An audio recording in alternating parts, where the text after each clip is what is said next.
केलेल्या होमगार्ड सैनिकांना संघटनेत परत घ्या। राज्यातील होमगार्ड सैनिकांच्या मागण्या अनेक वर्षापासून प्रलंबित आहेत। शासनाच्या अन्यायकारक अटीमुळे गडचिरोली जिल्ह्यातील अंदाजे 200 आणि संपूर्ण राज्यातील अंदाजे 14,000 होमगार्ड सैनिक अपात्र करण्यात आले। या विरोधात राज्यात अनेक ठिकाणी आंदोलने झाली। आंदोलनांची दखल घेऊन शासनाने 8 मार्च 2019 रोजी शासन निर्णय काढला। मात्र निर्णयाची अद्याप अंमलबजावणी झाली नसून अपात्र केलेल्या होमगार्ड सैनिकांना संघटनेत परत घेण्यात यावे, अन्यथा लोकसभा निवडणुकीवर बहिष्कार टाकू असा इशारा जिल्हाधिकारी यांना दिलेल्या निवेदनातून देण्यात आला आहे। दिव्यांग मतदारांना यंदाची निवडणूक अधिक सुलभ। राज्यातील दिव्यांग मतदारांना यंदाची लोकसभा निवडणूक अधिक सुलभ होणार आहे। दिव्यांगांना मतदानासाठी विविध सुविधा देण्याबरोबरच भारत निवडणूक आयोगाने यंदा त्याच्यासाठी PWD हे नवीन मोबाईल ॲप उपलब्ध करून दिले आहे। निवडणूक आयोगाने यंदा दिव्यांग मतदारांसाठी सुलभ निवडणुका हे घोषवाक्य निश्चित केले आहे। राज्यात यंदा दिव्यांग मतदारांची संख्या 2,24,162 इतकी आहे। चांभारडा ग्रामपंचायतीचा कारभार 5 दिवसापासून बंद, नागरिकांना त्रास। गडचिरोली तालुक्यातील चांभारडा ग्रामपंचायतीचा कारभार मागील 5 दिवसापासून बंद असून नागरिकांना विविध दाखल्यांपासून तसेच ग्रामपंचायत अंतर्गत विविध कामापासून वंचित राहावे लागत आहे। चांभारडा ग्रामपंचायतीचा कारभार रामभरोसे सुरू असून पदाधिकारी तसेच कर्मचाऱ्यांचेही दुर्लक्ष आहे।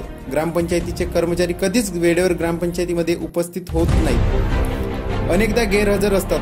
आता 5 दिवसापासून कारभार बंद असल्यामुळे गावातील विविध समस्या सोडविणार कोण असा प्रश्न उपस्थित झाला आहे। मे महिन्यापर्यंत ताडोबा अंधारी व्याघ्र प्रकल्प हाऊसफुल। ताडोबा अंधारी व्याघ्र प्रकल्पात देश विदेशातील पर्यटकांचा ओघ वाढत आहे। राज्यात सर्वाधिक वाघांची संख्या ताडोबा अंधारी व्याघ्र प्रकल्पात आहे, त्यामुळे पर्यटकांची पहिली पसंती व्याघ्र पर्यटनात ताडोबालाच असते। पेंच, मेळघाट, बोर आणि नवेगाव नागझिरा व्याघ्र प्रकल्पाच्या पुन्हा एकदा ताडोबालाच पर्यटकांनी पसंती दिलेली आहे। मात्र लोकसभा निवडणुकीच्या पार्श्वभूमीवर राजकीय वातावरण गरम होत असतानाच विदर्भाचा पारा सुद्धा वाढू लागलाय। उन्हाळ्यात दुपारी रस्तेही ओस पडत असले तरी पर्यटकांनी वाघोबाच्या दर्शनासाठी ताडोबा अंधारी व्याघ्र प्रकल्पात गर्दी केली असून 31 मे पर्यंत प्रकल्पातील बुकिंग हाऊसफुल झाले आहे। निवडणूक चिन्हावर डिजिटल साधनांचा प्रभाव। लोकसभा निवडणुका लढविणाऱ्या राष्ट्रीय व राज्यस्तरीय पक्षातील उमेदवार वगळता अमान्यता प्राप्त नोंदणीकृत पक्ष आणि अपक्ष उमेदवारांसाठी वाटप करण्यात येणाऱ्या चिन्हांमध्ये यंदा दुपटीहून अधिक वाढ करण्यात आली। 198 निवडणूक चिन्हे मुक्त चिन्हे घोषित करण्यात आली असून त्यावर डिजिटल साधनांचा प्रभाव दिसून येतो। पॅन आधार जोडणीसह केंद्र सरकारची 30 सप्टेंबरपर्यंत मुदतवाढ। पॅन व आधार क्रमांक जोडणीसह केंद्र सरकारने पुन्हा एकदा मुदतवाढ दिली आहे।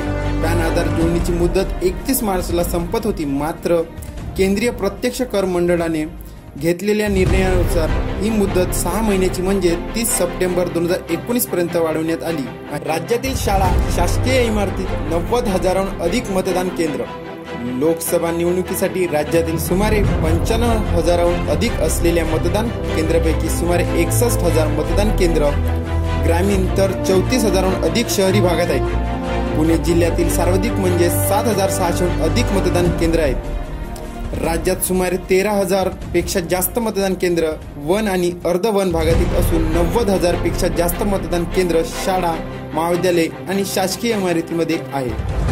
पुलवामा येथे सुरक्षा दल आणि दहशतवाद्यांमध्ये चकमक, 4 दहशतवाद्यांचा खात्मा। जम्मू काश्मीरमधील पुलवामा येथे सुरक्षा दल आणि दहशतवाद्यांमध्ये चकमक झाली असून या चकमकीत 4 दहशतवाद्यांचा खात्मा करण्यात आला आहे। 4ही दहशतवादी हे लष्कर-ए-तोयबा या दहशतवादी संघटनेशी संबंधित असून 4घांकडून शस्त्रसाठा जप्त करण्यात आला आहे। पुलवामा येथील लस्सीपुरा भागात दहशतवादी लपल्याची माहिती सुरक्षा दलांना मिळाली होती। यानुसार सोमवारी पहाटेपासून परिसरात शोध मोहीम सुरू होती। या दरम्यान दहशतवादी आणि सुरक्षा दलांमध्ये चकमक झाली। सुरक्षा दलांनी या चकमकीत 4 दहशतवाद्यांचा खात्मा केला।